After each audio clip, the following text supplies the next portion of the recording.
हम मीनू झा गोर लगै छी समस्त मिथिलावासी के। एम झा जी के रचना एकटा फूल छिटे काल गीत लऽ कऽ उपस्थित छी। संग में श्रीमती रंजना मिश्रा जी सेहो छथि। धन्यवाद। जय मिथिला, जय मैथिली। कोबर में फूल छिड़ियाओ, छिड़ियाओ सिया सुहाबे। कोबर में फूल छिड़ियाओ, छिड़ियाओ सिया सुहाबे। कोबर में फूल छिड़ियाओ, जाहे जो है फूल के सरिया माला। जाहे जो है फूल के सरिया माला। नाग नागिन के चढ़ाओ, चढ़ाओ सिया सुहाबे। कोबर में फूल छिड़ियाओ, छिड़ियाओ सिया सुहाबे। कोबर में फूल छिड़ियाओ, फूल डाले में फूल चंपा चमेले। लाले लाले अड़हुल गेना अबेले। फूल डाले में फूल चंपा चमेले।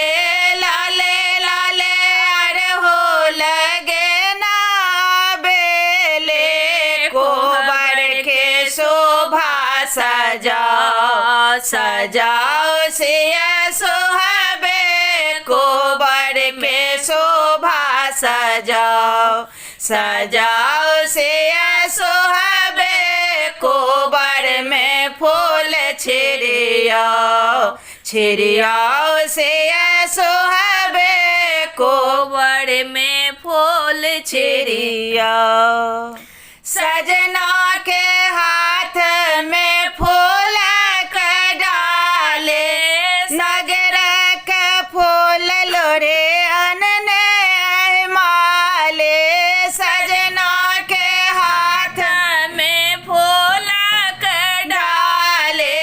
नगर का फूल लोरे अनने माले। बेसहारा के मन सो मनाओ, मनाओ सिया सुहाबे। बेसहार के मन सो मनाओ, मनाओ सिया सुहाबे।